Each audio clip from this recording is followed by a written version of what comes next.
क्योंकि I think आलमी सतह पर इंडिया एक्सपोज जरूर हुआ है। एजाज साहब, एक अहम खबर अभी कुछ देर कबल हमारे सामने आई है कि 6 साल में पहली बार भारतीय वजीर आजम नरेंद्र मोदी मुमकिना तौर पर G7 सरबराही इजलास में शिरकत नहीं करेंगे। मोदी को अभी तक कनाडा की जानिब से इजलास में शिरकत का बाज़ाब्ता तौर पर दावतनामा मौसूल नहीं हुआ, तो इस मामले को आप भारत की सफारती तन्हाई के हवाले से किस तरह देखेंगे?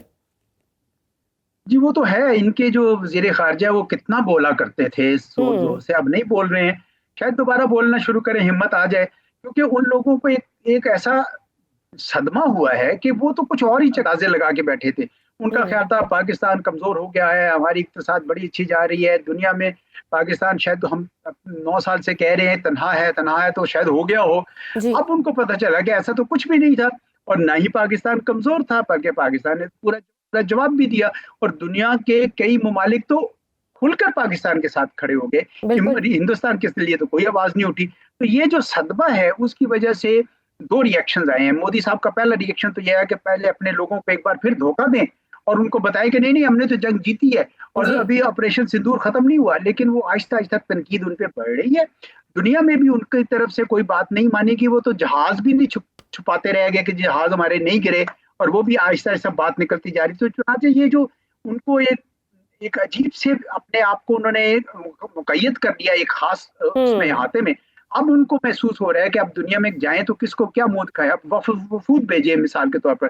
कोलंबिया में गए हैं, वहाँ जाके उनको कहते हैं हमें बड़ा अफ़सोस है कि आपने पाकिस्तान में जो जाने गई उस पे अफ़सोस किया। अरे भाई, ये किस किस्म की आप बात कर रहे हैं? या अमेरिका में बैठ के एक सिटिंग प्रेसिडेंट के मुतालिक आप किस किस्म की बातें कर रहे जी हैं? बिल्कुल। तो ये मेरा ख्याल है कि उनका एजेंडा इस दफा जो है ना बहुत ही कमजोर है। उसकी सिर्फ और सिर्फ वजह एक ही है कि उसकी बुनियाद बहुत कमजोर है। उन्होंने बहुत ही और गलत काम किया। उन्हें हर लेवल पे एम्बैरेसमेंट दिखाई दे रही है। बिल्कुल सही सर।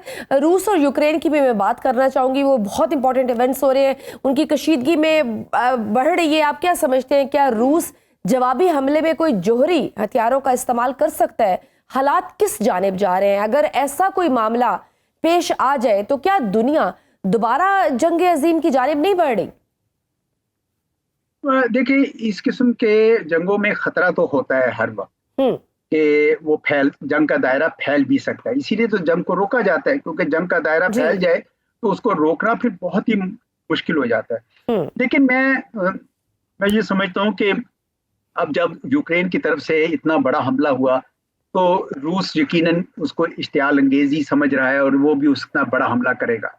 यूक्रेन के लिए भी ये मौका एक अच्छा था जब अमेरिका के सदर ने बीच बचाव कराने की कोशिश की। लेकिन उस पे जो रूस की तरफ से भी ज्यादा पेशकश, यानी उनकी शिकायत ऐसी वो थी, कंडीशंस ऐसी थी, उनकी शर्तें ऐसी थी कि जो शायद यूक्रेन को कबूल नहीं थी। हालांकि सच्ची बात है कि इसका मसले का कोई इतना बड़ा मुश्किल हल नहीं था। रूस सिर्फ एक कह रहा था कि भाई नेटो को मेरी सरहद पे उनके मिसाइल्स ना लेकर आए, जिसका मतलब है कि यूक्रेन को नेटो में शामिल ना करें। तो आप ये गारंटीज दे देते, एश्योरेंसेस दे देते तो खत्म हो जाती बात। लेकिन जब वो नहीं हुआ तो नेचुरली वो जंग तो फिर चलती रहेगी। और अब रूस यकीनन कोई हमला करेगा। क्या वो न्यूक्लियर हमला करेगा?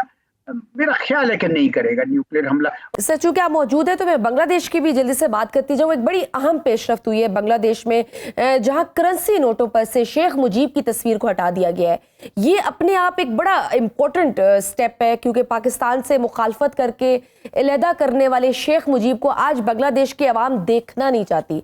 तो इसकी सोच को आगे लेकर चलना तो तकरीबन नामुमकिन है। इस सब में पाकिस्तान और बांग्लादेश के दरमियान के ताल्लुकात को मुस्तकबिल में आप किस तनाजुर में देख रहे हैं? देखिए, शेख मुजीब का जो घर जला दिया धान मंडी में, या उसकी अब तस्वीर हटा दी है, क्योंकि ये शेख हसीना की पॉलिसीज के खिलाफ रिएक्शन था। जी। उनको ये लग रहा था बांग्लादेश की आवाम को कि शेख हसीना ने हिंदुस्तान को इतनी ज्यादा जगह दे दी है कि जैसे अब पूरा मुल्क उसको गिरवी रख दिया है, और उसका नजर भी आता था। दूसरा, उसका कल्ट भी इतना था। मैं उस जमाने में गया था, बाद में भी गया हूँ, लेकिन उस वक्त भी गया तो मैंने देखा कि एयरपोर्ट से निकलते साथ ही हर तरफ शेख मुजीब का कल्ट ही कल्ट था। इवन हमारा जो होटल था उसमें भी दाखिल होते वक्त एंट्रेंस पे एक पूरी जगह बनाई हुई थी जिसमें शेख मुजीब के ही सारे कटआउट्स लगे हुए और सब कुछ। तो ये इस तरीके से जब किसी वो बांग्लादेश जैसे लोग जो बड़े ही आज़ादी पसंद लोग हैं, उनके ऊपर इस तरह करना शायद ठीक नहीं था। और ये भी याद रखिएगा कि फिर ये बांग्लादेश की अवामी लीग के खिलाफ ही उठी थी।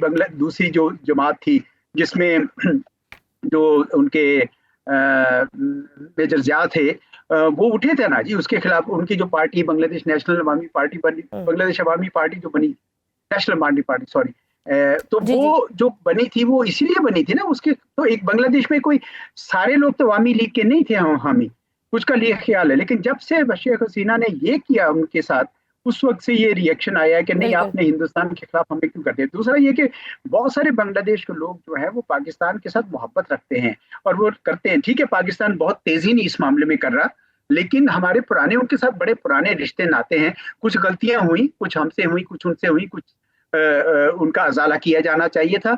लेकिन बहरहाल पाकिस्तान के पास और बांग्लादेश के पास मौका है कि दोनों मुमालिक अपने ताल्लुकात को अच्छे यानी बाहमी अच्छे टर्म्स पे बिल्कुल लेकर आए। बिल्कुल सही एजाज साहब, सफारती लॉबिंग के लिए तो साबिक वजीर खारजा बिलावल भुट्टो की सरबराही में 8 रुकनी वफ्द पहले मरहले में 6 रोजा दौरे पर अमेरिका पहुंच गया है। आप क्या समझते हैं कि हमें वहां किस मामले पर खुसूसी तवज्जो देनी चाहिए और बात करनी चाहिए जिससे हम भारत के जंगी जुनून और जारहाना अज़ाइम को बेनकाब कर सकें? जी शुक्रिया। इस वफद का, जिसमें बड़े यकीनन काबिल लोग हैं जी, बड़ा ही अहम मिशन है उनका, क्योंकि जो जंग आपने अस्करी मैदान में जीती वो अब बयानिए के मैदान में आ गई है। तो इसलिए बहुत ज़रूरी है कि पाकिस्तान अपना जो मुद्दा है, अपना जो एजेंडा है, उसको बड़े अच्छे तरीके से बयान करे और मुझे यकीन है कि ये लोग करेंगे। चारों मौजूआत जिनका जिक्र हो रहा है वो चारों के चारों बहुत अहम हैं। पहला तो यही है कि पाकिस्तान का पहलगाम के साथ कोई लेना देना नहीं था, हिंदुस्तान के पास कोई सबूत नहीं है और बगैर किसी एविडेंस के उसने एकदम से पाकिस्तान पे एकदम हमला कर दिया। ये बिल्कुल गैर मुहज़्ज़बाना भी है, गैर कानूनी भी है, किसी भी बैनुल अक़वामी कानून की ये हर एक कानून की खिलाफ वर्जी है। तो एक तो हमें ये उनको बताना है कि पाकिस्तान के अंदर कोई दहशतगर्दी के मराकज़ नहीं है, ये सब इनका प्रोपेगेंडा है। मुरीद के बहालपुर आप आगे देख लीजिए, वहाँ पे मस्जिद है, उससे मुल्हिका स्कूल है और ये एक इन्होंने इतना बड़ा, अगर ऐसा होता तो ये फाइनेंशियल एक्शन टास्क फोर्स की जो टीम है, जो United Nations 1373 committee security council की जो है उसकी मॉनिटरिंग टीम, ये गवाह हैं, ये सब आके देख चुके हैं। तो इसलिए हिंदुस्तान का ये प्रोपेगेंडा है। पहला तो ये बताना है। दूसरा ये बताना है कि हमारे पास बहुत सबूत है कि हिंदुस्तान ने किस तरीके से पाकिस्तान के अंदर दहशतगर्दी का बाजार गर्म कर रखा है। 2016 में गुलबशन यादेव से लेकर 2025 में जाफर एक्सप्रेस तक 20-30 ऐसे वाकयात हैं जिसमें हिंदुस्तान के फिंगरप्रिंट्स नजर आते हैं और साथ ही साथ जो टारगेट किलिंग्स वो करते रहे हैं पाकिस्तान के अंदर भी और पाकिस्तान के बाहर दूसरे मुल्कों में भी वो कर रहे हैं। ये सब भी जो है ये हमारे दूसरा एजेंडा आइटम होगा, उसका हिस्सा होने चाहिए।